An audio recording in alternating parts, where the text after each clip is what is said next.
Hey, where are you right now? It's about to start. I raised my voice as if interrogating my smartphone. Today is our beloved daughter Julie's wedding. Next to me is Julie, dressed in a pure white wedding gown. It's almost time for the guests to arrive, but my husband and son, along with my in-laws, haven't shown up yet. So I called my husband on speakerphone, with Julie by my side, to ask when they'll arrive at the venue.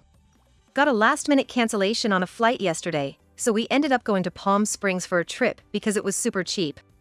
My husband cheerfully said. I was stunned by his words. Does he have any idea how many miles Palm Springs is from here? And the wedding is about to start. It's our daughter's wedding. My in-laws have always favored my son, spoiling him endlessly while treating my daughter dismissively. So, I had suspected they might not be too keen on attending today's wedding, but to do something like this. Unbelievable. I'm at a loss for words. Disgust. Disappointment. Emptiness. Various emotions flashed through my mind. I see. Have fun then, was all I could say before I quickly ended the call. On what should have been a joyous day for my daughter to be a bride, what a thing to do. Her father and her brother couldn't be more disgraceful. Yet, Mom, let's just go ahead and start the ceremony, Julie says with a smile, looking beautiful in her dress. It's okay. It's not like I wasn't expecting this. Leave it to me. I'm Michelle. A 50-year-old working woman. I live with my husband Tim of the same age, our 24-year-old son, and 23-year-old daughter Julie. We live in a large regional city, where each family member is busy with their own work. My parents' home is about an hour's drive away, but Tim's parents live just a few minutes away on foot. When we got married, Tim argued that having a close family would make raising children easier, so we decided to buy a house here. In fact, Tim initially took it for granted that we would live with his parents, but I opposed it, and that's how we ended up in our current situation. I had no intention of quitting my job, and indeed, balancing work and home life is challenging. Living with my in-laws wouldn't have allowed us to maintain our family's lifestyle as I saw it. Frankly, I always felt my in-laws' home was like a fortress for the stay-at-home mother-in-law. Entering that house as a daughter-in-law would undoubtedly have meant hardship. My father-in-law and mother-in-law are somewhat old-fashioned, believing that women should devote themselves to the home after marriage and that the eldest son is most important. So, when I married Tim and chose not to quit my job, I often faced their sarcasm, and they repeatedly pressured me to have a son. I was relieved that we didn't live with them. About 6 months into our marriage, I got pregnant, and the joy of my father-in-law, mother-in-law, and Tim when they found out it was a boy was overwhelming. Moreover, Michelle, you have work, right? Don't worry, we'll take care of the baby, my mother-in-law said with a smile. Despite all the snide remarks about a working daughter-in-law, it was like a sudden change of heart. Indeed, after giving birth, my mother-in-law came to our house almost daily. She was so eager to take care of my son, staying for long hours, that I never got a moment's peace, couldn't sleep properly, and was constantly exhausted. Even though she was in our house, she barely did any housework, clinging to my son. I had to do everything, even though I was still recovering. If I had to be this active, I would have been better off alone with my baby. However, it was hard to outright tell my mother-in-law that she was a burden, so I continued to feel frustrated. My breast milk quickly dried up. Clearly due to lack of sleep and stress. At first, I was disappointed. Breastfeeding was a happy time for me, a precious moment of bonding without interference from my mother-in-law. However, I soon saw the silver lining. After all, one of the challenges of leaving a child is that they might not take anything but breast milk. Since my mother-in-law had been set to take care of Mark even before he was born, and given how often she came to our house, I figured going to work might be less stressful. So, I took advantage of the situation and returned to work 2 months postpartum. As a working parent, having someone to take care of the kids is a godsend. Finding a daycare is hard enough, and the fees aren't exactly pocket change. But to have it done just a stone's throw away from home, for a nominal fee, is clearly a great deal. So, I gratefully asked them to look after my son, but gradually, I started feeling uneasy. My son would spend all day at my in-laws, coming home only to sleep. When I'd go to pick him up after work, it was a given they'd say, "Oh, he can stay a bit longer," and on days off, they'd come over saying, "Let Michelle rest, I'll take care of him," and scoop up my son. It was blatantly obvious my mother-in-law was overly attached to my son, almost as if she was trying to take him away from me. And this wasn't just my imagination, as I realized after giving birth to my daughter a year and 10 months after my son. Once I went back to work after my daughter was born, both kids would be left at my in-laws. The difference in treatment between my son and daughter was stark. My mother-in-law doted on Mark, barely paying any attention to Julie, who'd be left lying in her crib. When I'd come to pick them up, Mark was always clinging to them, while Julie was, "Why don't you take her home?" Even if Julie was crying, she wouldn't be picked up, priority always given to Mark's play. The disparity wasn't just because Mark could talk, or because Julie was still a baby who couldn't do much. It was more than that. My in-laws and Tim would spoil Mark rotten, calling him the precious son, while Julie was practically treated like she didn't exist. On the rare occasions they did pay attention to her, it was only to insist she obey Mark. Whenever the two had a squabble, Julie was automatically the one to be scolded, regardless of the reason or cause. Mark was always the priority. If he wanted something of Julie's, my in-laws would take it from her and give it to him. They revered Mark, the eldest son, as if it were a religion, forcing Julie to be subservient and sacrificial. This was the case since they were little, and nothing changed as they grew. Of course, I thought this was wrong and repeatedly confronted Tim about it. I wanted them to treat both kids equally and to communicate that to his parents. But Tim wouldn't hear of it. Instead, he'd say, "Mark is the eldest son, so it's only natural." Tim, being an only child and spoiled like a prince, saw this as normal. The eldest son should be favored in all things, and it was natural for women to follow men, so there was nothing wrong with Mark being given priority in everything. No matter how much I explained, he didn't understand, and I was shocked by his belief and his lack of questioning it. I thought I married Tim because he was confident and reliable, someone who valued his parents. But it turned out, his confidence wasn't backed by effort but by unwarranted praise, leading to inflated pride, and he was just a mama's boy. I regret not realizing this before we got married. Knowing this couldn't continue, I tried to separate Mark and Julie from my in-laws.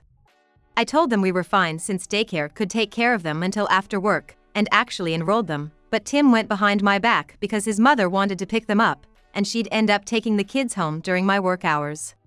She even tried to leave Julie at the daycare and only take Mark, causing trouble with the daycare to the point where we were asked to refrain from using their services if we had someone to take care of them. The same happened with the after-school program. Eventually, we couldn't use it because of my mother-in-law's insistence on taking Mark. I thought things would get better as they got older and could stay home alone, avoiding visits to my in-laws. But they spoiled Mark even more, luring him with sweet words and gifts, making me and Julie out to be the villains, convincing Mark that his allies were his grandparents and father. Mark grew up heavily influenced by my in-laws and Tim. He'd demand anything from them, and they'd comply, while increasingly talking down to me and Julie. If he had demands for us, he'd speak in commands. If he didn't get his way, he'd throw a tantrum. If I refused a request or scolded Mark, he'd immediately seek support from Tim or my in-laws. Eventually, Mark grew up without much effort in finding a job, getting into the same company as Tim through his connections. Tim boasted about asking the CEO directly, but I was more worried about whether he could actually fulfill his job responsibilities. In stark contrast to her brother, my daughter Julie had been diligently researching industries since her junior year of college, visiting various companies, and ultimately received a job offer from the company where she wanted to work. For Mark's job celebration, my in-laws only sent designer suits and shoes. For Julie, there was nothing. Not even a congratulatory word. I've watched how hard Julie worked, so I wholeheartedly told her, "Well done, congratulations," treated her to a nice meal, and bought her a commuter bag as a celebration. Her effort and the outcome deserved praise. By now, Julie was used to the lack of interest from my in-laws, but as a parent, it was still hard to accept that my children were treated so differently. A few years after Julie started working, she decided to marry a colleague from her company. The young man who came to visit us seemed kind and looked like he would cherish Julie. Seeing them look at each other with gentle smiles, I felt assured they would build a happy home together. The young couple had carefully planned their wedding, choosing a venue that fit their budget and fulfilled their wishes. As their parent, I barely had to intervene, only offering help when asked. It seemed that Tim, Mark, and my in-laws showed little interest in Julie's wedding. Julie herself had invited them, so I didn't know the details, but from her comment, "I've sent the invitations," I could easily guess it was the usual lack of enthusiasm. It's disheartening that they showed so little interest in their beloved daughter's wedding. I often think I should have divorced Tim sooner. Divorce is said to be difficult, and I couldn't bring myself to make such a significant change, but their attitude is disrespectful to Julie and her husband. I want to support Julie as much as possible so she can start her new life happily. On Julie's wedding day, the venue was an exclusive one, available for only one couple per day. Although the ceremony was in the afternoon, the bride and groom were busy from the morning with their preparations. Thus, I took on the responsibility of welcoming guests and coordinating with friends who were helping out.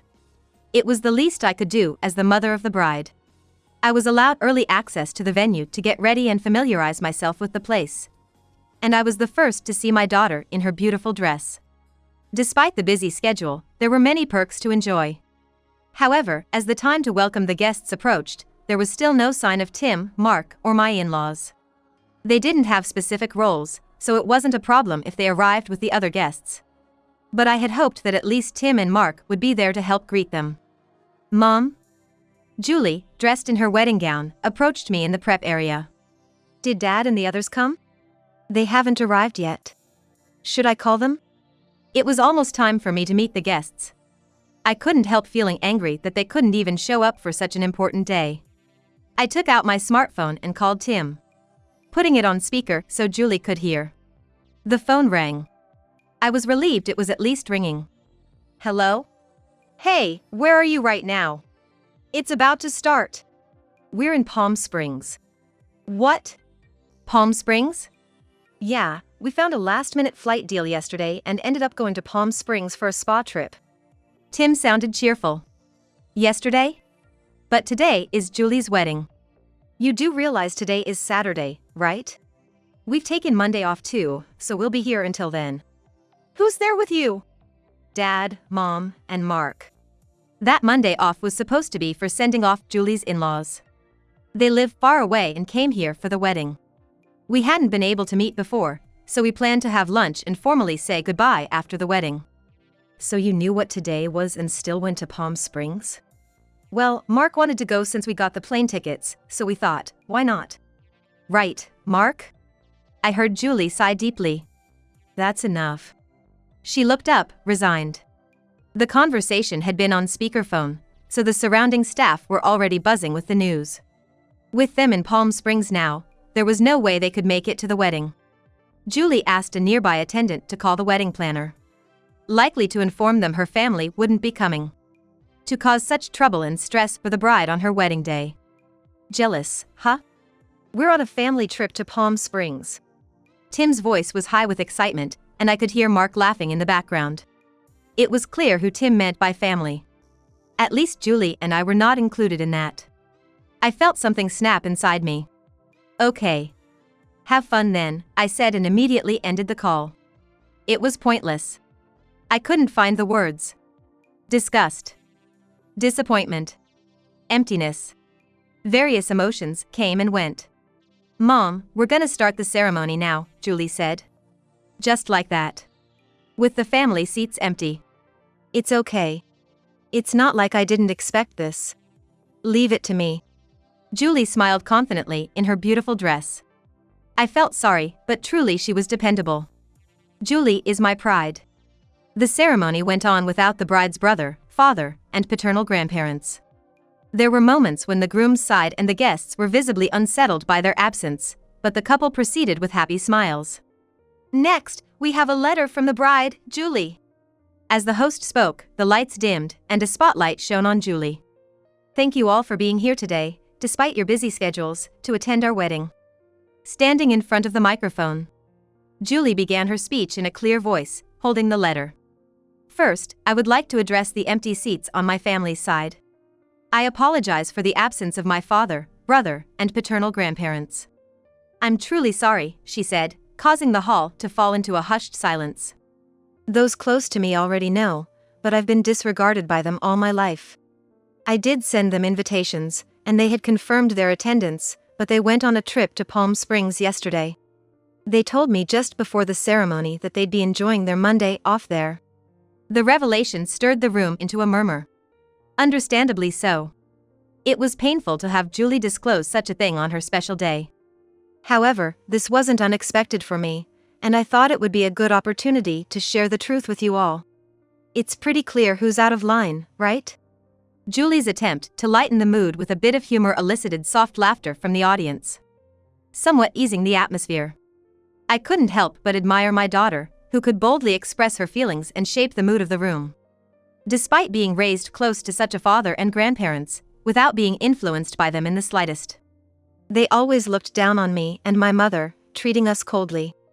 I was hurt as a child, but my mother always stood up for me.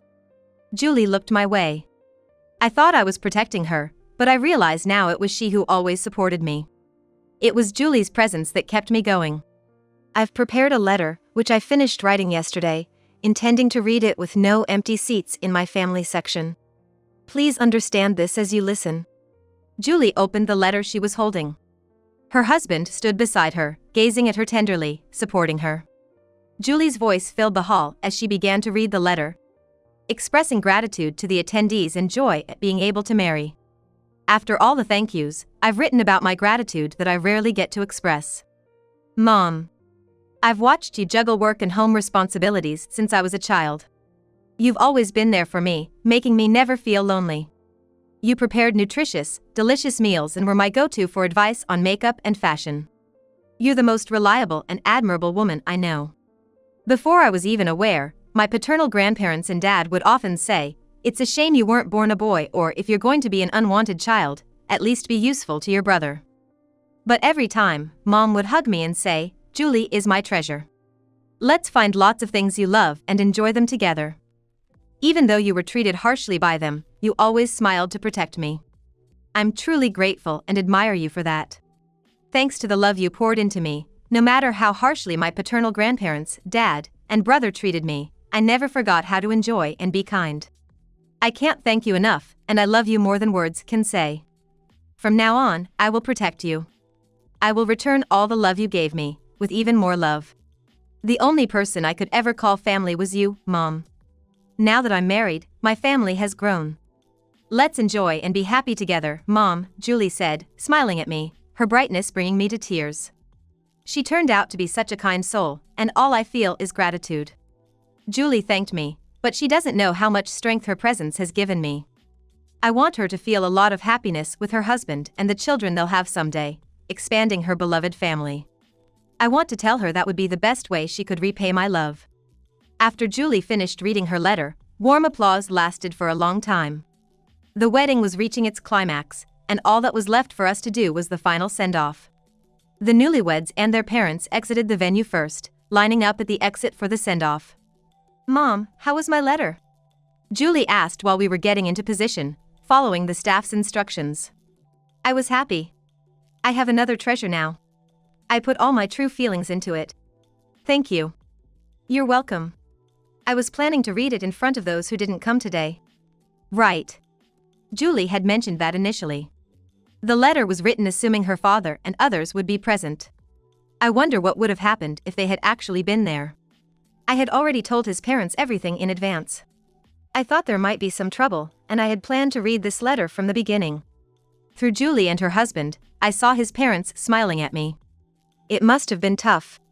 Please let us know if there's anything we can do for you, even through Julie. Their kind words warmed my heart. I hadn't expected to be understood like this. Being busy with work and home, I was just trying to get through the suffocating days. I was focused on protecting Julie and not succumbing to unfairness, without thinking to change the situation or ask for help. Maybe the world is kinder than I thought. And it was Julie who made me realize that. Thank you. I truly am a happy mother. During the send-off, guests were openly expressing their dissatisfaction and complaints about my husband and in-laws. Julie's friends were especially praising her for doing well, and some were even moved to tears. It seems they had been sharing the family situation with their longtime friends, who had been supportive of Julie's struggles. They were ready to back her up in case anything happened during the wedding. Surrounded by such wonderful friends, Julie is indeed blessed. And to me, everyone offered words of sympathy and support. Despite the scandalous reveal of our family situation, hardly anyone reacted as if they were walking on eggshells. Everyone was so kind. Surely, it's Julie and her husband's good nature that has brought these wonderful people together. I'm proud of my daughter, and I'm grateful for such a wonderful son-in-law. It turned out to be the happiest wedding ceremony I could have asked for. I'm nothing but grateful to Julie. What did you say to the manager? After seeing off Julie's in-laws on Monday, shortly after parting ways with Julie and her husband, I received a call from my husband. As soon as I answered, he blurted out the sentence above. What are you talking about? Why are Mark and I on house arrest? It seemed my husband was furious, but this house arrest he mentioned couldn't possibly be my fault, so I sighed at yet another one of his baseless complaints and tirades. Well, I had heard some of the story from the manager. Didn't the manager tell you the reason? So you did say something unnecessary. Did you go snitch on us? They were at your daughter's wedding, so it's not like there's anything to snitch about. What? Why did you invite him? He's a neighbor, and we always receive their help, plus the manager's daughter is Julie's senior. It's not strange at all. The manager of my husband and son's company happens to be our neighbor. My husband wouldn't know since he doesn't do anything around the house, but the manager and his wife actively participate in community cleanups, festivals, and children's event organizations, giving me many chances to talk to them.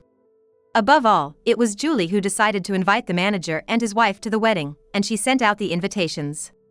After the letter incident, it's clear now she wanted the manager to see my husband and son's true nature. At the wedding send-off, the manager was furious with my husband and son. Knowing how they had treated me and my daughter, and the fact they didn't attend the wedding, opting for a trip to Palm Springs instead, he condemned it as unbelievable and said he would report it to the company president. Apparently, my husband and son don't have a good reputation in the company either. Though it's mostly rumors, there are stories of them disregarding women's opinions in meetings and behaving disrespectfully towards female employees. However, no formal complaints or protests have been raised. There shouldn't be smoke without fire, yet the true situation remains unclear. It's conceivable that some form of pressure has been applied to quash these issues. Given my husband's position, it's even more plausible that he could suppress younger employees by wielding his power or applying pressure. I believe he's capable of such actions. The manager seems to have realized this might be an issue of their character. Even if it's the son of an employee, it could become a serious matter, but my husband has subordinates. It's unacceptable for someone in a leadership role to exhibit behavior that goes against the times. According to the manager, the president has publicly declared that he will not tolerate character assassination or gender discrimination, and some form of disciplinary action will likely be taken against my husband and son. Damn it!